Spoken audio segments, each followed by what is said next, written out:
So in our last lecture, we have discussed about electronic configuration of individual atoms, and some homework was also there. आपने complete किया 1 to 20 तक की electronic configuration आपको लिखने के लिए दी थी, किसी ने कंप्लीट की है? Yes sir. तो कोई क्या अलग चीज देखने को मिली उसमें या नहीं? 1 to 20 में या पैटर्न जो हमने फॉलो करने के लिए कही थी आपको, 1s बाद में 2s बाद में 2p, वो सब में अच्छी तरीके से हुई? किसी को अगर प्रॉब्लम हुई है तो बोल सकते हैं, हम फटाफट सारे 1 to 20 जितने एटम्स है वो सब की यहाँ पर इलेक्ट्रॉनिक कन्फर्मेशन क्या लिखी थी बच्चों? 1s में कितने इलेक्ट्रॉन्स थे? 1 सर। हाँ, 1s 1 लिखना है। हीलियम में कितने थे? 2 1s सर। 2। हीलियम में 2। हाइड्रोजन हीलियम बाद में नंबर 3 आता है, कौन? लिथियम। उसमें किस तरीके लिथियम से इलेक्ट्रॉन फील होते थे? 1s2 हाँ, 2s1। Very good, 2s1। Beryllium आता है 4th नंबर पर, उसमें क्या? 1s2 2s2 1s2 2s2। Very good. Beryllium के बाद आता है बोरॉन, उसमें 1s2 2s2 तो रहेगा ही। 5th इलेक्ट्रॉन किस में आएगा? 2p1। 2p1, very good. अब यहाँ पर ध्यान ये रखना है कि बोरोन को आपने ऐसे लिखा ना, 1s2 2s2 2p1, उसको ऐसे भी आप लिख सकते हो। सेल कौन सा कंप्लीट हुआ है? तो फर्स्ट सेल कंप्लीट हो गया। देखो, फर्स्ट में सिर्फ एस ऑर्बिट होती है तो वो पूरी भर गई है, एस ऑर्बिटल पूरी भर गई है, और पूरी फर्स्ट ऑर्बिट जो है वो फिल हो गई, आप ऐसा कह सकते हो। तो पूरी फर्स्ट ऑर्बिट फिल हो गई, ऐसा कौन सा एलिमेंट है? तो हीलियम है, देखो। और उसके सिंबल के आगे मैंने स्क्वायर ब्रैकेट किया, इसका मतलब ये ऐसा एलिमेंट है कि जिसमें आउटर मोस्ट सेल, आप वर्ड को याद रखना, सबसे बाहरी सेल पूरा भरा हुआ है। मतलब इलेक्ट्रॉन जिसमें है वो सेल को हम सबसे बाहरी सेल कहेंगे। भरे हुए सेल्स में सबसे बाहरी 1 फर्स्ट नंबर का ही है इसमें, और ये पूरा भरा हुआ है क्योंकि मैक्सिमम 2 इलेक्ट्रॉन आ सकते हैं पहले ऑर्बिट में, पहले सेल में, तो 2 आ गए। तो इसे हम ऐसे भी लिख सकते हैं कि helium complete 2s2 2p1। Boron के बाद कौन आता है? 6 नंबर पर आता है कार्बन, उसमें क्या लिखोगे आप? 1s2 2s2, और अब क्या लिखूंगा मैं भाई? 2p2 2p2। 2p2। बट खास याद ये रखिए, 2p में जो 3 बॉक्स है उसमें ये इलेक्ट्रॉन किस तरीके से अरेंज हुए होंगे? क्या दोनों एक बॉक्स में वन लिखूं वन या अलग बॉक्स। से? हाँ, अलग वन अलग बॉक्स में। बॉक्स, सही है, अलग अलग बॉक्स में, क्योंकि आपने ही कहा था लास्ट लेक्चर में, हमने जब आपको ये क्वेश्चन किया था तो कि तीनों की एनर्जी क्या थी? सेम थी। तीनों पहले अनपेड मैनर में भरेंगे। हुन्स रूल क्या कहता है कि इक्वल एनर्जी वाली ऑर्बिटल है तो पहले हाफ फिल मैनर में वो भरेगी, बाद में वो पेयरिंग जो है वो शुरू होगी। या तो हम इसे ऐसे लिख सकते हैं, helium complete 2s2 2p2। Okay. Carbon के बाद कौन सा एलिमेंट आता है भाई? Number 7, nitrogen sir. Hydrogen.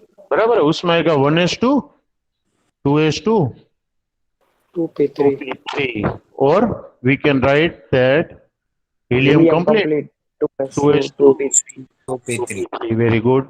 Nitrogen के बाद वाले एलिमेंट का नाम क्या है भाई? Oxygen. Oxygen oxygen, good. And the electronic configuration will be helium 1s2 2s2 2p4। 2p4। और अब आपको पता है हीलियम कंप्लीट 2s2 2p4 आप लिख सकते हो, बराबर है, मैं रिपीट नहीं कर रहा हूं। ऑक्सीजन के बाद फ्लोरीन फ्लोरीन। फ्लोरीन फ्लोरीन में आएगा 1s2 2s2 2p5, 2p5 और helium complete 2s2 2p5। Fluorine के बाद आता है नियोन, नियोन उनसे मैं क्या लिखूंगा? 1s2 2p2 2s2 and 2p6। 6 अब क्या लिख सकता हूँ, कोई कहेगा मुझे? Neon complete. कंप्लीट हाँ बस, मैं वो सुनना था। नियोन कंप्लीट है, हीलियम कंप्लीट नहीं। अब क्या लिखना है? नियोन कंप्लीट नियोन कंप्लीट लिखिए, बराबर है, क्योंकि 1 नंबर तो कंप्लीट है ही उसमें। अब सेकेंड ये ऑर्बिट भी दोनों फिल सेल हो भी गई कंप्लीट क्योंकि हो गई। हाँ, दूसरा सेल भी कंप्लीट हो गया। तो जो सबसे बाहरी सेल है वो कंप्लीट हो जाए तो आप उसे वो स्क्वायर ब्रैकेट में दिखा सकते हो, इसका मतलब है वो वाला सेल है वो कंप्लीट है। और ऐसा इसलिए दिखाते हैं कि अगर कोई सेल पूरा भरा हुआ है, कंप्लीट है, तो वो इनर्टनेस गेन कर लेता है, मतलब इतना ज्यादा रिएक्टिव नहीं रहता जितना इनकम्प्लीटली फील्ड सेल जो है वो रहता है। बराबर है। तो ये एक बार फुल सेल ऑक्यूपाई कर ले इलेक्ट्रॉन्स, तो वो थोड़ा इनर्ट हो जाता है। तो ये इनर्टनेस दिखाता है, स्क्वायर ब्रैकेट है वो। तो नियोन कंप्लीट 10 नंबर का एलिमेंट है, वो इनर्ट है। बराबर है। नियोन के बाद आता है sodium, atom number 11, atomic number है 11 है। हम अब क्या लिखेंगे, नियोन कंप्लीट, क्योंकि अब देखो ये लेंदी होता जाएगा। अगर आप पूरी इनर ऑर्बिट लिखोगे ना तो वो थोड़ा लेंदी हो जाएगा, तो हम सीधा क्या लिख देंगे, नियोन कंप्लीट। अब 2p के बाद कौन भरता है, जरा अफबाउ रूल याद करो।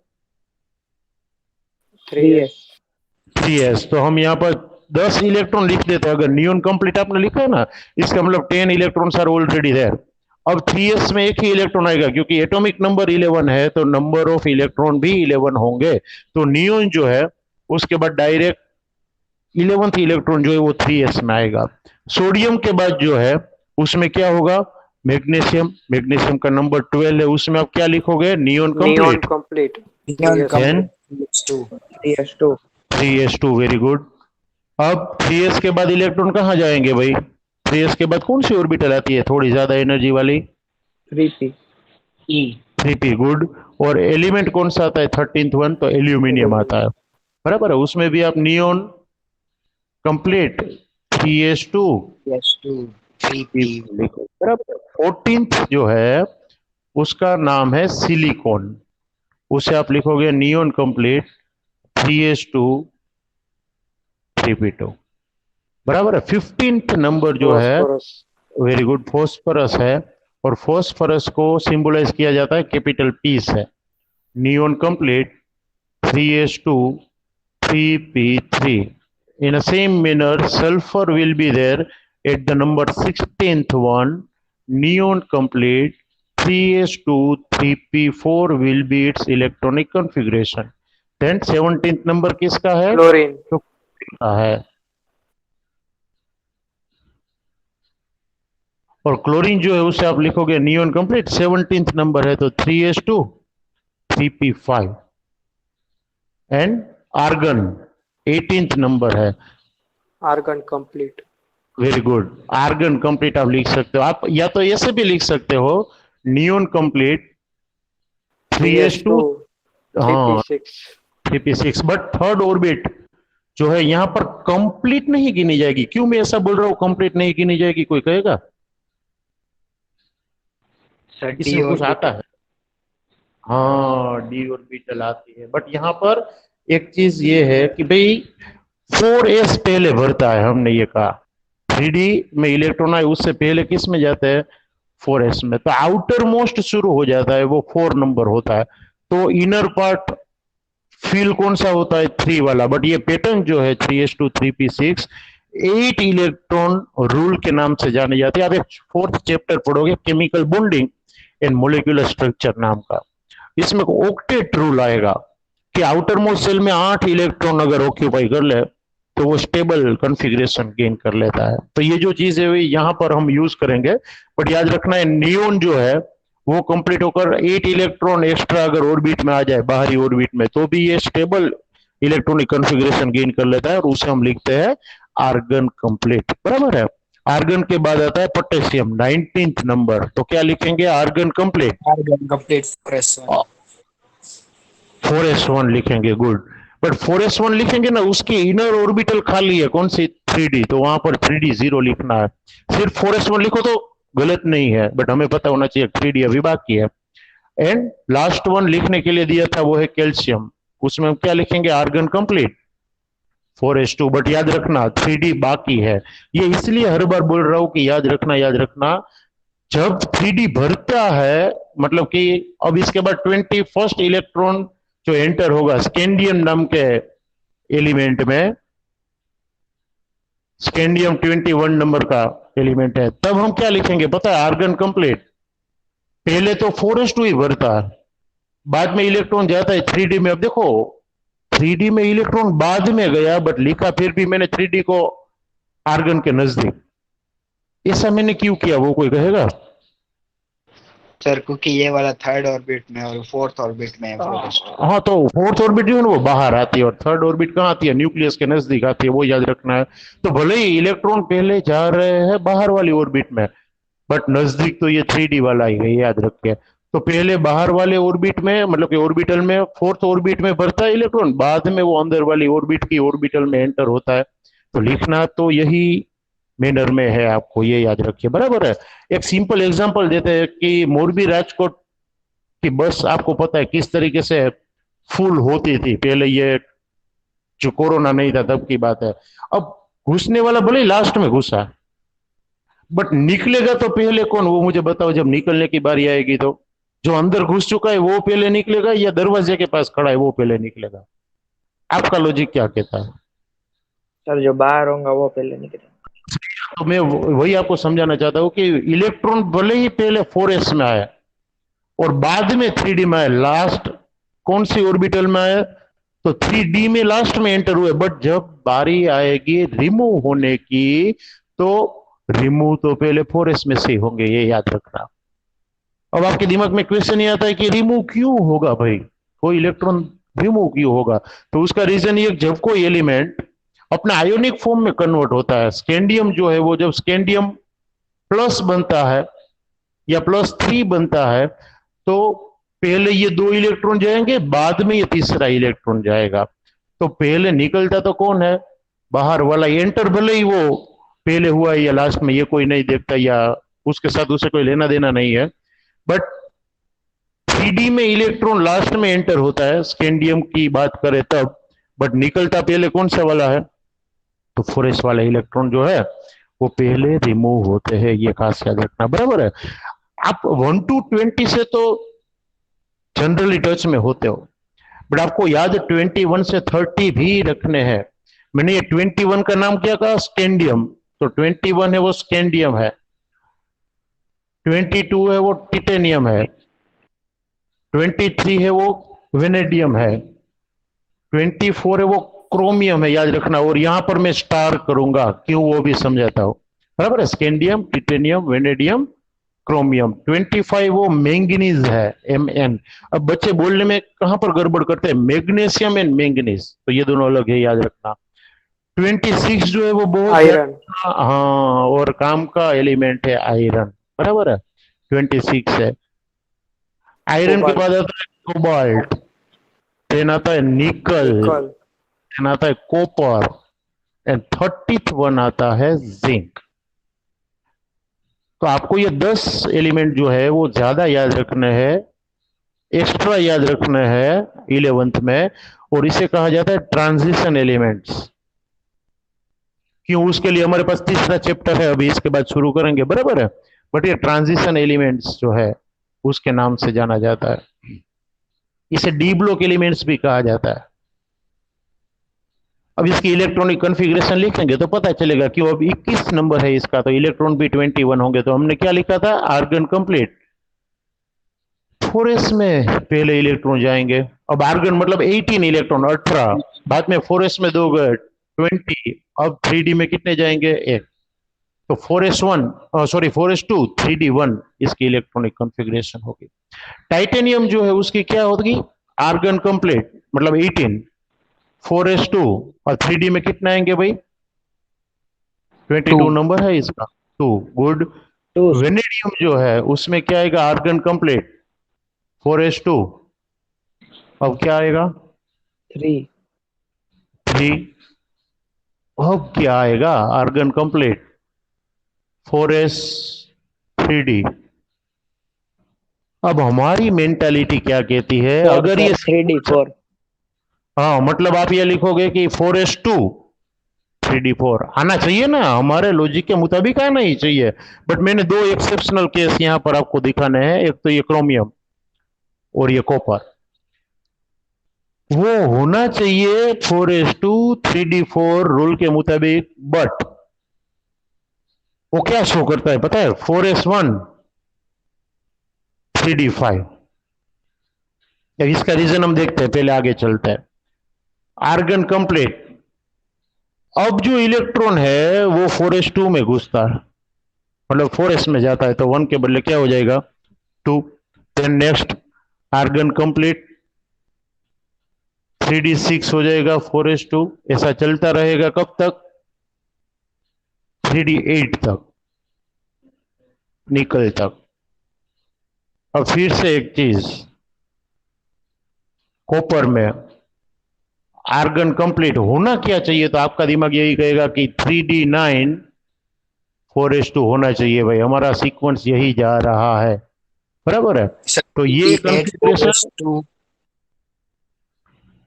क्या 3d 3d8 4s2 फिर 4p वो तो निकल का जो है वो है 3d8 4s2, तो दोनों का सेम तो हो नहीं सकता। कॉपर का इस तरीके से देखने को मिलता है।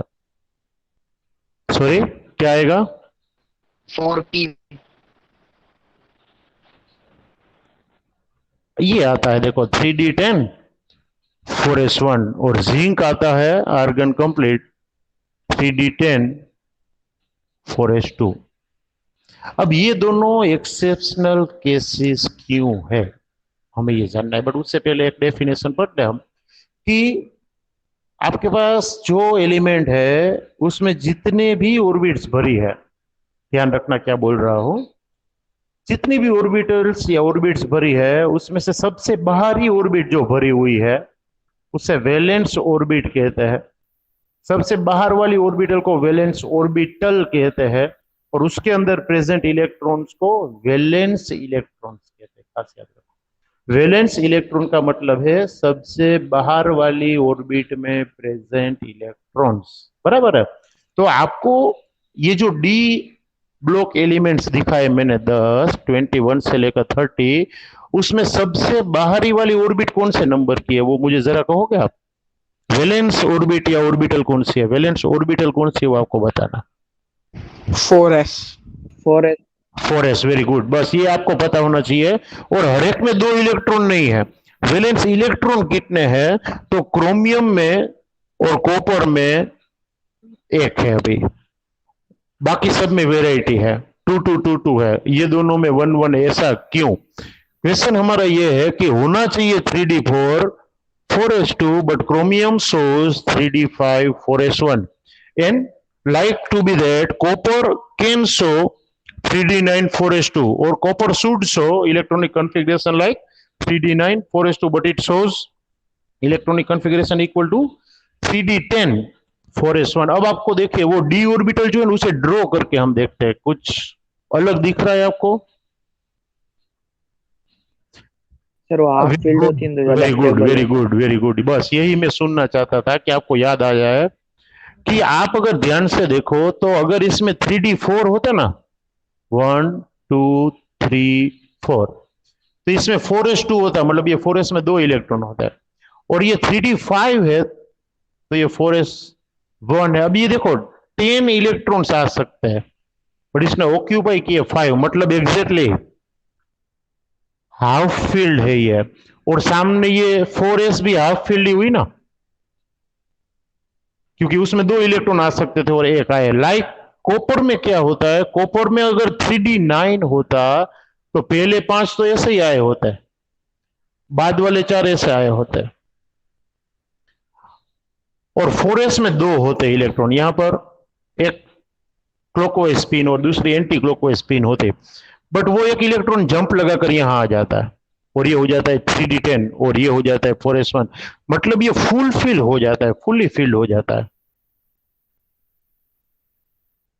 और ये फिर से हाफ फिल हो जाता है। और मेजॉरिटी एलिमेंट्स में ये देखा गया है कि जब कोई बाजू बाजू वाले 2 ऑर्बिटल्स ऐसे है जिसके बीच में एनर्जी का गैप कम हो, खास याद रखना ऐसे कब होता है, when the energy gap between the neighbouring orbitals are very very negligible, बहुत कम है, तो उसके बीच में इलेक्ट्रॉन्स की लेन देन हो सकती है। और पर्टिकुलरली तब जब वो इनर ऑर्बिटल जो है वो या तो हाफ फिल बन रही हो या तो क्या बन रही हो, फुल्ली फिल बन रही हो। उसका रीजन ये कि it can show extra stability when they are filled in the manner like half filled और fully filled। अगर वो हाफ फील्ड या फुली फील्ड मैनर शो करती है तो उसकी स्टेबिलिटी कैसी होती है, जो एक्सपेक्टेड है उससे ज्यादा होती है। तो अब देखो 4s में तो कोई प्रॉब्लम नहीं, क्योंकि वो पहले फुली फिल था तो भी स्टेबल, हाफ फिल है तो भी स्टेबल, बट एक इलेक्ट्रॉन जंप लगाकर अगर यहाँ आ जाए तो ये भी हाफ फिल हो जाता है। आप देखिए सेम हियर, अगर एक इलेक्ट्रॉन आ जाता है तो ये फुल के बदले हाफ फिल है, तो वो तो हाफ फिल में भी स्टेबल है, बट ये जो चीज है वो फुली फिल हो जाती है, तो वो एक्स्ट्रा स्टेबिलिटी गेन करती है।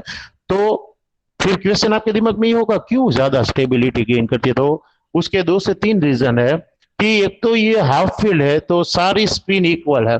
जब कोई ऑर्बिटल एक से ज्यादा सेम एनर्जी वाली ऑर्बिटल्स पजेस करती है, सब ऑर्बिटल पजेस करती है, और उसमें 2 से ज्यादा इलेक्ट्रॉन है, तो वो अपने खाली ऑर्बिटल्स में माइग्रेट हो सकते हैं, ट्रांजिशन कर सकते हैं।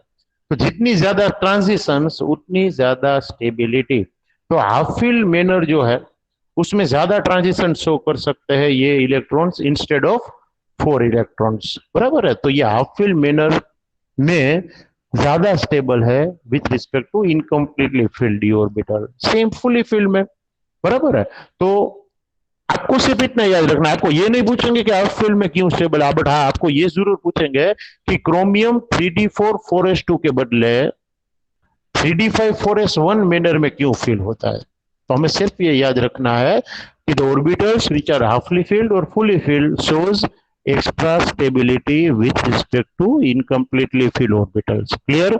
और हमने वैलेंस शेल की बात की कि सबसे बाहर वाला जो इलेक्ट्रॉन है वो वैलेंस इलेक्ट्रॉन कहा जाता है, और वो जो सेल में है, वो जो ऑर्बिट में है, उसे वैलेंस ऑर्बिट कही जाती है। Is that clear. अब ये तो बात हुई इलेक्ट्रॉनिक कॉन्फ़िगरेशन की। अब बात आती है वैलेंसी किसे कहते हैं। आपने कई बार देखा होगा कि कोई एलिमेंट का जो सिंबल है उसके ऊपर चार्ज दिखाया गया होता है। एल्यूमिनियम के ऊपर कौन सा चार्ज आपने जनरली देखा है लिखा हुआ, किसी को पता है तो बताइए, वरना हम बताने वाले हैं। एल्यूमिनियम के ऊपर क्या चार्ज दिखाया होता है, प्लस माइनस क्या दिखाया होता है। सोडियम के सर ऊपर क्या, प्लस प्लस कितना प्लस वो जरा याद है, प्लस सर 3 ये हो। याद नहीं है। +3। वेरी गुड वेरी गुड, +3 होता है कि देखिए पता नहीं है तो ये कोई आपकी गलती नहीं है, हमें सीखना है, यही तो सीखना है +3 क्यों। सोडियम है तो उसके ऊपर चार्ज क्या होगा, प्लस या माइनस, और कितना। आपने नाम का कंपाउंड पढ़ा है नमक, उसमें सोडियम के ऊपर क्या चार्ज होता है, याद है। सर +1 +1। +1, very good. ऑक्सीजन के ऊपर क्या चार्ज होता है, क्लोरीन के ऊपर क्या चार्ज होता है, डू यू नो। ऑक्सीजन के ऊपर वेरी गुड। -2। क्लोरीन के ऊपर होता है -1। -1, गुड। अब 1 लिखो या ना लिखो चलता है, आप +1 लिखो या सिर्फ प्लस लिखो, इट इज एक्सेप्टेबल। क्लोरीन में भी ऊपर -1 के बदले सिर्फ माइनस लिखो, इट इज एक्सेप्टेबल। पर पता कैसे चलेगा भाई कि जनरली, देखो मैंने वर्ड बोला जनरली, कोई कोई एलिमेंट ऐसे है कि अलग अलग चार्जेस शो करते हैं, बट हमें जनरल वाली ऑक्सीडेशन, देखो मैंने वर्ड बोला ऑक्सीडेशन स्टेट, तो ये जो चार्ज हम दिखाते हैं उससे ऑक्सीडेशन स्टेट भी कहा जाता है। तो ये कैसे पता चले, इन शॉर्ट मैं आपको ये इलेक्ट्रॉनिक कॉन्फ़िगरेशन की अहमियत सिखाना चाहता हूँ। कोई आपको पूछे भाई कि ये सर 2 दिन से इलेक्ट्रॉनिक कॉन्फ़िगरेशन के पीछे पड़े हमारे हार्दिक सर, तो वो क्यों सिखा रहे हैं हमें इलेक्ट्रॉनिक कॉन्फ़िगरेशन, तो उसका रीजन ये है कि इलेक्ट्रॉनिक कॉन्फ़िगरेशन के ऊपर ही एलिमेंट्स में से जब कंपाउंड्स बनते हैं, मतलब एटम में से जब मॉलिक्यूल्स बनते हैं, तो उसका नेचर, उसका बॉन्डिंग, वो कितनी तादाद में जुड़ेंगे, उसका प्रपोर्शन जुड़ने का, वो सारी चीजें इलेक्ट्रॉनिक कॉन्फ़िगरेशन के ऊपर से ही तो डिसाइड होती है। उसकी केमिकल प्रॉपर्टीज, तो केमिकल प्रॉपर्टीज जानने के लिए या समझने के लिए सबसे पहले आपको नॉलेज होना चाहिए इलेक्ट्रॉनिक कॉन्फ़िगरेशन का। इसलिए मिनिमम हम 1 to 30 एलिमेंट्स जो है उसे सीक्वेंस में याद भी रखेंगे, और इलेक्ट्रॉनिक कॉन्फ़िगरेशन तो आपको सिखाई कैसे लिखनी है, तो वो रट्टा नहीं मारना है, वो लॉजिकली फील करनी है, खास याद रखिए, बराबर है। 3 रूल आपको याद है, तो आप दुनिया के कोई भी एलिमेंट की लगभग इलेक्ट्रॉनिक कॉन्फ़िगरेशन तो लिख ही सकते। हाँ, कई सारे इलेक्ट्रॉनिक कॉन्फ़िगरेशन एक्सेप्शनल केसेस है, तो वो हमें नहीं याद रखने हैं, क्रोमियम कॉपर या ऐसे कोई काम के है वो हम याद रख लेंगे, बराबर है। बाकी आप मेथड वाइज जा सकते हो, याद रखिए। क्वेश्चन ये था कि हमें कैसे पता चले कि भाई चार्ज कितना होता है, बराबर है। और चार्ज अगर आपको पता है ना, तो वो जुड़ेगा किसके साथ, कितने प्रोपोर्शन में, वो आप इजीली पता लगा सकते हो। फॉर एग्जाम्पल देखो, एल्यूमिनियम के ऊपर +3 है, तो क्यों +3 शो करता है? तो एल्यूमिनियम का नंबर आपको पता होना चाहिए। कितना है भाई एल्यूमिनियम का नंबर? याद है? अभी हमने 1 to 20 लिखा, बोलो। 13 13 नंबर है, बराबर। एल्यूमिनियम का नंबर 13 कितना है? 13। तो 13 प्रोटॉन उसके पास है न्यूक्लियस में। अब पहली ऑर्बिट में कितने इलेक्ट्रॉन है? तो 1s2 आपने ही लिखवाया मुझे। सेकेंड yes में क्या क्या है? 2s2 2p6। कितने yes इलेक्ट्रॉन हो गए? टोटल 10। और थर्ड ऑर्बिट में कितने इलेक्ट्रॉन होंगे? देखो टोटल 3 sir हाँ 3, वेरी गुड। तो यहाँ पर 3s2 3s2 3p1 3p1। अब मैंने अभी अभी एक डेफिनेशन सिखाई आपको। आउटर मोस्ट इलेक्ट्रॉन्स कितने हैं ये एलिमेंट में भाई?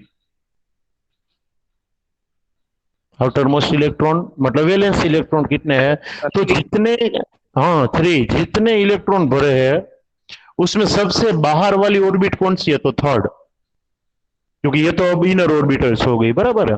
तो सबसे बाहर वाली ऑर्बिट है 3, तो वैलेंस ऑर्बिट 3 होगी, उसमें ऑर्बिटल्स 2 है, 3s एंड 3p। तो ये वैलेंस इलेक्ट्रॉन्स कितने हुए? 3।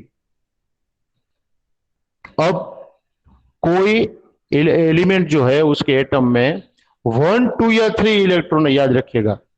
वैलेंस सेल में 1, 2 या 3 इलेक्ट्रॉन है, तो वो इजीली डोनेट करेगा, और वो मेटल की कैटेगरी में आता है। क्या याद रखना है? इफ एनी एलिमेंट कंटेन्स 1, 2 और 3 electrons in its valence cell, then it can donate that electrons very easily, and they are likely to be a metal। वो जनरली मेटल की कैरेक्टर शो करेगा। तो वो 3 इलेक्ट्रॉन है इसके पास, तो वो क्या करेगा? वो 3 इलेक्ट्रॉन डोनेट करेगा, और जो एटम ऐसा है जो इलेक्ट्रॉन डोनेट करे, डोनेट करने वाले एलिमेंट्स को हम जनरली मेटल कहते हैं। तो एल्यूमिनियम का जनरल स्टेट, जनरल चार्ज कितना होता है? +3 होता है, इसलिए उसके ऊपर +3 लिखा जाता है। सोडियम की कॉन्फ़िगरेशन आप वैसे ही लिखो तो क्या होगी? 1s में 2 इलेक्ट्रॉन, 2s2 2p6 और 3s1 होगा। तो सबसे बाहरी ऑर्बिट कौन सी है भाई सोडियम में? तो 3 नंबर होगा, 3s1 बराबर। और कितने इलेक्ट्रॉन है? वैलेंस इलेक्ट्रॉन तो 1। 1 अभी अभी हमने कहा 1, 2 और 3 है, वो इलेक्ट्रॉन्स का क्या होगा? डोनेशन होगा, और सारे के सारे डोनेट हो जाएंगे। तो 1 वाला जो इलेक्ट्रॉन है, एक इलेक्ट्रॉन जो है आउटर मोस्ट सेल का, वो डोनेट होगा। डोनेट होगा इसलिए प्लस, और एक डोनेट होगा इसलिए 1 चार्ज, तो +1 चार्ज आएगा। बट उससे उल्टा, if any element contains 6, 5, 6 or 7 electrons in its outermost shell, then at that time they tends to gain 3, 2 or 1 electrons। वो क्या गेन करना चाहता है? अगर उसके आउटर मोस्ट सेल में 5 इलेक्ट्रॉन है तो वो 3 गेन करेगा, टोटल क्या हो जाएगा? 8। उसके आउटर मोस्ट सेल में 6 इलेक्ट्रॉन है तो वो 2 गेन करेगा, टोटल कितना करेगा? 8। उसके आउटर मोस्ट सेल में 7 है तो वो कितने गेन करेगा? 1। और क्या बन जाएगा? इन शॉर्ट आपको ये पता चला वो क्या बनना चाहता है, उसके आउटर मोस्ट सेल में कितने इलेक्ट्रॉन ऑक्यूपाई करना चाहता है? तो 8। तो ऊपर मैंने आपको सिखाया, ध्यान दीजिए। कौन सा रूल कहा जाता है इसे? मैंने एक नाम दिया था, याद आया कुछ? 8 इलेक्ट्रॉन, हाँ ऑक्टेट रूल कहा जाता है उसे। क्या कहा जाता है? ऑक्टेट रूल कहा जाता है। मतलब कोई भी एलिमेंट अपने आउटर मोस्ट सेल में 8 इलेक्ट्रॉन गेन करे तो वो स्टेबिलिटी गेन करता है। ऐसे रूल को ऑक्टेट रूल कहा गया है। तो 5, 6 या 7 इलेक्ट्रॉन है तो वो 1, 2 या 3 इलेक्ट्रॉन गेन करेगा। इन शॉर्ट वो 8 का जो कवर है, सील्ड है, वो पूरा करेगा। तो ऑक्सीजन का नंबर अगर आपको पता है, कितना है भाई ऑक्सीजन का नंबर? उतने इलेक्ट्रॉन होंगे ना उसमें। क्या है एटॉमिक नंबर ऑक्सीजन का? 8 8 है ना। तो 8 होंगे, भरेंगे कैसे? 1s2 2s2 2s2 2p3 2p4। तो आउटर शेल में कितने इलेक्ट्रॉन हुए बच्चों, जरा देखो? 4 6 sir 6। आउटर मोस्ट सेल मतलब 2 वाला सेल आउटर मोस्ट कहा जाएगा। आउटर मोस्ट ऑर्बिटल नहीं कही है मैंने, आउटर मोस्ट सेल का, सेल मतलब पूरा। तो 6 है, तो 6 है तो वो क्या गेन करेगा, देखो 2 इलेक्ट्रॉन गेन करेगा, तो ऑक्टेट कंप्लीट होगा, 8 इलेक्ट्रॉन कंप्लीट होंगे, तो 2 गेन करेगा। जब कोई एलिमेंट या एटम इलेक्ट्रॉन गेन करता है तो चार्ज नेगेटिव आता है, देखो। और कितने इलेक्ट्रॉन गेन करने का वो है, वो ट्राई करता है, तो 2। तो -2 उसकी जनरल ऑक्सीडेशन स्टेट, मतलब कि वैलेंसी उसकी क्या है, -2। सेम क्लोरीन, क्लोरीन का नंबर कितना है भाई, एटॉमिक नंबर 17। क्लोरीन का नंबर कितना है, 17। आएगा क्या, 1s2 2s2 2p6 3s2 3p5, total कितने हो गए, 17 हो गए, देखो बराबर है। आउटर मोस्ट सेल में कितने इलेक्ट्रॉन है, आउटर मोस्ट सेल मतलब वैलेंस सेल में कितने इलेक्ट्रॉन है, वैलेंस इलेक्ट्रॉन कितने 7 हैं, 7 है। 7 है तो वो क्या ट्राई करेगा, आप मुझे समझाओ। सर, एक इलेक्ट्रॉन लेके ऑक्टेट कंप्लीट करेंगे। हाँ, एक इलेक्ट्रॉन लेकर ऑक्टेट कंप्लीट करेगा। एक लेकर मतलब माइनस बनेगा, और एक इलेक्ट्रॉन लेकर मतलब -1 शो करेगा। तो ये क्लोरीन जो है वो -1 क्यों शो करता है, तो उसके आउटर मोस्ट सेल में ऑलरेडी 7 वैलेंस इलेक्ट्रॉन है। वो अगर एक इलेक्ट्रॉन गेन करता है तो उसका ऑक्टेट क्या हो जाता है, कंप्लीट हो जाता है, बराबर है, और वो स्टेबल हो जाता है। तो क्लोराइड आयन इसे कहा जाता है। नाम हम बाद में सीखेंगे किसको क्या नाम देते हैं, बट इसलिए वो कोई एलिमेंट से वो प्लस शो करते हैं, कोई कोई एलिमेंट से वो माइनस शो करता है। ये क्वेश्चन होना चाहिए आपके दिमाग में, जो आपने पूछा नहीं मुझे। मैंने आपको यहाँ पर 1 2 3 कहा, यहाँ पर 5 6 7 कहा, बट कुछ रह गया, वो क्या है वो आपने पूछा नहीं। सर, वो 4 है ना, डोनेट भी नहीं कर सकता और ले भी नहीं सकता, इसलिए वो शेयर करता है। शेयर करता है, वेरी गुड। देखो यहाँ पर आपने ये कहा किसी एलिमेंट्स की आउटर मोस्ट सेल में अगर 4 इलेक्ट्रॉन है, लाइक कार्बन, सिलिकॉन, ये सब ऐसे एलिमेंट्स है जिसमें आप अगर ध्यान से लिखोगे कार्बन का नंबर है 6, तो आप लिखोगे 1s2 2s2 2p2। Outer most shell अगर आप देखो तो 4 इलेक्ट्रॉन्स है, 2 s वाले 2 p वाला। अब 1 2 3 है तो वो डोनेट करता है, हमने ये कहा। 5 6 7 है तो वो गेन करता है, हमने ये भी कहा। बट 4 है तो क्या, तो ऑक्टेट कंप्लीट करने के लिए इसे क्या करना है, या तो ये चारों डोनेट करे तो पूरा खाली हो जाएगा, फुल एम्प्टी।